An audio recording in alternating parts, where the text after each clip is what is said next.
Le matin précédant le mariage de ma sœur, notre chauffeur m'a dit de me cacher, et ce n'était ni une métaphore ni une plaisanterie car il a garé la berline sur un tronçon de route désert et a déclaré très calmement de m'allonger sur la banquette arrière et de me couvrir avec un plaid parce que je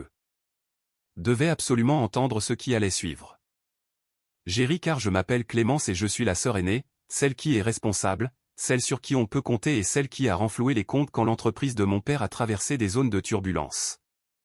Et à ce moment précis j'étais en route pour finaliser les paiements des compositions florales pour le mariage de ma sœur Chloé, j'étais épuisé mais fier sans me douter que ma vie allait basculer. J'ai dit à Jean que je n'allais pas me cacher dans la voiture de ma propre famille mais il n'a pas souri, lui qui est notre chauffeur depuis 11 ans, qui m'a vu grandir, m'a conduite à mes examens à HEC et m'a ramassé en pleurs sur un trottoir le soir où mon ex m'a quitté. Il m'a juste dit de lui faire confiance d'un ton protecteur et non dramatique, alors irrité j'ai fini par m'exécuter. 30 minutes plus tard la voiture s'est arrêtée devant la propriété familiale dans les Yvelines, les portières se sont ouvertes et j'ai entendu la voix de mon père et le rire de ma sœur dire qu'après-demain elle ne soupçonnerait rien. Ils ont prononcé mon nom et j'ai arrêté de respirer sous ce tissu qui sentait le cuir et le parfum de Jean, le cœur battant si fort que je craignais qu'il ne l'entende à travers la carrosserie. Mon père a ajouté d'un ton presque ennuyé qu'elle avait transféré le dernier montant la veille et qu'après le mariage il déplacerait les comptes. Ce à quoi Chloé a répondu avec ce rire de mariée délicate qu'elle peaufinait depuis 1 an en disant qu'elle savait que je le ferais à cause de mon complexe du héros et de mon besoin de me sentir indispensable. Complexe du héros, c'est donc comme ça qu'ils appelaient le fait que j'ai financé 70% de ce mariage, de l'acompte du château en Normandie au créateur de robes de l'avenue Montaigne, sans oublier l'augmentation du budget décoration quand Chloé s'est plainte de l'esthétique. J'avais même co-signé un prêt temporaire pour l'entreprise de mon père il y a 3 ans que j'avais fini par rembourser moi-même parce que c'est ce que font les filles aînées, nous maintenons la structure pendant que les autres la décorent. Mais ce n'était pas qu'une question d'argent car 3 mois plus tôt j'avais demandé à voir les bilans liés au prêt et mon père avait éludé en disant que chaque question difficile serait traitée après le mariage. Et maintenant je comprenais pourquoi puisque Chloé a ajouté qu'il gèlerait mon accès dès que le transfert de propriété serait effectué. Mon estomac s'est noué en me demandant de quelle propriété il parlait, puis le nom de mon fiancé est apparu dans la conversation quand mon père a précisé qu'Adrien avait déjà signé. Et là le silence ne venait plus de l'extérieur mais de l'intérieur de ma poitrine car Adrien était l'homme qui me tenait la main pendant l'opération de ma mère, celui qui me disait que je portais trop de choses seul et qu'il allait m'aider. Chloé a ajouté qu'Adrien trouvait qu'une fois le mariage passé ce serait plus propre et qu'il ne voulait pas de drame avant, comme si je n'étais qu'une simple formalité administrative, et j'ai entendu les bruits de pas s'éloigner et les portes de la maison se fermer. J'en ai pas démarré tout de suite car il savait que j'avais besoin de reprendre mon souffle, mon esprit rembobinait violemment les événements jusqu'à ce moment, 2 mois plus tôt, où Adrien m'avait demandé de signer un document de restructuration temporaire pour une optimisation fiscale. J'avais confiance en lui car il travaille dans la finance et il me l'avait expliqué calmement au dîner, j'avais survolé le texte et signé parce que l'amour ne s'attend pas à une trahison écrite en petits caractères. Mon père a continué plus bas en disant qu'après-demain je ne contrôlerais plus les parts de la société et qu'Adrien le ferait à travers le mari de Chloé, tout s'est alors emboîté comme un mécanisme d'exécution, le prêt remboursé, l'entreprise que j'avais reconstruite pendant la crise. Les parts qui étaient temporairement à mon nom, il ne m'utilisait pas seulement pour un mariage mais il me dépouillait de tout ce que j'avais bâti. J'ai repoussé la couverture et j'ai ordonné à Jean de démarrer, ma voix ne tremblait pas mais quelque chose en moi était devenu glacial. Le mariage fut un chef-d'œuvre avec des lustres en cristal, des orchidées importées et un quatuor à cordes jouant sous des tentures dorées, les invités complimentaient mon père sur la santé financière retrouvée de la famille. Je souriais et j'ai même ajusté le voile de Chloé avant qu'elle ne s'avance vers l'autel alors qu'elle me murmurait que rien de tout cela ne serait arrivé sans moi, ce qui m'a presque fait rire. L'humiliation réelle n'a pas eu lieu en privé mais sur scène après les vœux et les applaudissements quand mon père a tapé sur son verre et m'a appelé au micro en me présentant comme le pilier de la famille sous les applaudissements de la foule. Avant d'annoncer fièrement que l'entreprise familiale passait officiellement le relais à la génération suivante. Un écran s'est éclairé affichant des documents et une photo d'Adrien signant des papiers aux côtés de mon nouveau beau-frère, mon père déclarant qu'avec effet immédiat la propriété était restructurée sans que j'aie été consulté, puis Adrien s'est approché de moi.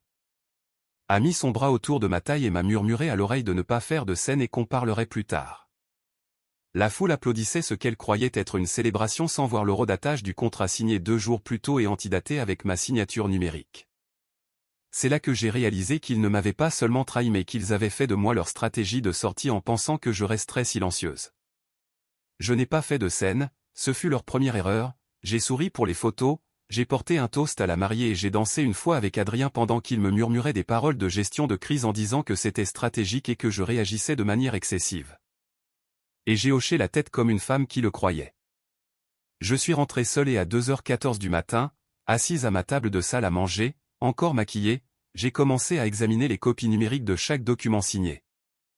Ils pensaient que j'avais simplement survolé les textes mais ils oubliaient qui avait redressé leur compte moribond pendant le confinement et qui gérait les négociations avec les fournisseurs. Ils oubliaient surtout que j'avais insisté pour une double authentification sur chaque compte opérationnel par souci d'efficacité, et à 3h du matin je ne pleurais plus, je cartographiais ma riposte. La restructuration donnait certes des parts de contrôle à Adrien mais la liquidité opérationnelle, les contrats de distribution et les passifs fiscaux étaient liés à des clauses transitoires que j'avais insérées 3 ans auparavant. Des clauses exigeant mon autorisation écrite pour le transfert des relations actives avec les fournisseurs, et sans fournisseurs, il n'y avait plus de chaîne logistique, plus de lancement de produits et plus de valorisation boursière. Ils n'avaient pas volé une couronne mais une coquille vide, et comme l'annonce avait été publique, la confiance des investisseurs reposait désormais sur la performance immédiate, j'ai donc rédigé 3 courriels, un pour le fournisseur principal, un pour le distributeur régional et un pour l'investisseur qu'Adrien courtisait avec pour objet des clarifications structurelles avant lundi. Je n'allais pas crier, j'allais laisser l'architecture s'effondrer selon le calendrier prévu. Lundi matin à 9h, lors de leur premier conseil d'administration officiel auquel je n'étais pas invité, mon premier mail a été ouvert à 8h42 et à 8h47 le fournisseur a répondu qu'il n'était pas au courant de la transition et qu'en vertu de la clause 7b il exigeait ma confirmation avant toute nouvelle expédition. À 8h53 le distributeur a appelé Adrien qui a commencé à me harceler de messages me demandant ce que j'avais envoyé. À 9h02 j'ai transféré la documentation à l'investisseur en précisant que je n'avais pas autorisé le transfert opérationnel avant un audit préalable et que le risque de liquidité restait élevé. À 9h11 mon père a appelé et j'ai laissé sonner, à 9h14 l'investisseur s'est retiré, à 9h20 les expéditions ont été gelées et à 9h27 leur valorisation s'est effondrée avant même d'être stabilisée. À 9h31 on a sonné à ma porte, c'était Adrien, l'air défait sans son micro et les applaudissements, me demandant ce que je faisais, je me suis appuyé contre mon plan de travail dans la cuisine, un café à la main, en lui disant simplement que je protégeais mes actifs. Il m'a accusé de sabotage mais je lui ai répondu calmement que j'exerçais les droits qu'il avait oubliés que je possédais encore, il a serré la mâchoire en disant que j'allais ruiner la famille et j'ai souri en lui rappelant qu'ils avaient essayé de m'effacer. Puis j'ai ajouté la seule chose à laquelle il n'était pas préparé, je n'ai même pas encore commencé. Cette fois il m'a cru. Ils ne se sont pas effondrés instantanément, ce qui aurait été trop clément, ils se sont désagrégés, le mercredi 3 fournisseurs demandaient des clarifications formelles. Le jeudi la banque signalait des incohérences de restructuration et le vendredi l'investisseur reportait publiquement tout engagement pour examen interne, ce qui signifiait une perte totale de confiance. Mon père est venu ce soir-là, non pas en colère mais désespéré, dans mon salon comme un invité qui ne reconnaîtrait plus les lieux en disant qu'on pouvait régler ça en privé, je lui ai demandé si c'était comme ça qu'il avait réglé les choses en public et il a tressailli. Chloé n'est pas venue, elle a envoyé un message disant que je gâchais sa lune de miel, ce qui m'a fait rire. Adrien est revenu de nuit, sans arrogance, juste épuisé, en disant que j'en faisais trop, je l'ai regardé longtemps avant de lui demander s'il m'avait aimé ou s'il s'était simplement positionné stratégiquement, il n'a pas répondu et ce fut ma conclusion. À la fin de la semaine des sessions d'urgence du conseil d'administration ont été convoquées avec des avocats car des questions se posaient sur la chronologie des documents, ils n'ont pas réalisé que je ne les avais jamais accusés, j'avais simplement demandé des audits. Et les audits ne hurlent pas, ils dissèquent.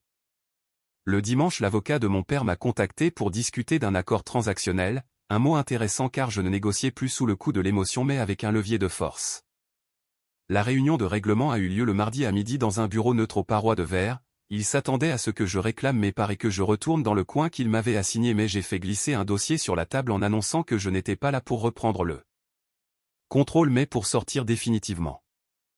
La confusion se lisait sur leur visage alors qu'ils découvraient une proposition de rachat à juste valeur avec transfert propre et exigence de liquidité immédiate, accompagnée d'un rapport de conformité que j'avais déposé sur les irrégularités des documents antidatés. J'ai précisé que si j'étais effacé de la propriété ma signature ne pouvait figurer sur aucune autorité transitoire sous peine d'enquête légale, Adrien a pâli et la main de mon père a tremblé quand il a murmuré que je les détruisais. Je l'ai regardé dans les yeux et je lui ai dit que je choisissais simplement de ne plus les sauver. J'ai exigé l'approbation du rachat pour le vendredi où je laissais l'audit se poursuivre. Le jeudi soir les fonds étaient transférés, j'ai démissionné publiquement et les investisseurs ont présenté l'histoire comme le départ de la fondatrice pour une restructuration de gouvernance, c'était propre et contrôlé. Chloé m'a envoyé un dernier message me demandant si ça en valait la peine et je n'ai pas répondu parce qu'il n'a jamais été question de vengeance mais de rectification. Ils ont bâti un futur en supposant que je resterais petite, au lieu de cela je suis partie avec mon capital, ma réputation intacte et une clarté précieuse. Le matin précédant son mariage il pensait que je me cachais sous une couverture sans réaliser que j'écoutais, et désormais je ne finance plus de mariage, je bâtis des empires seul.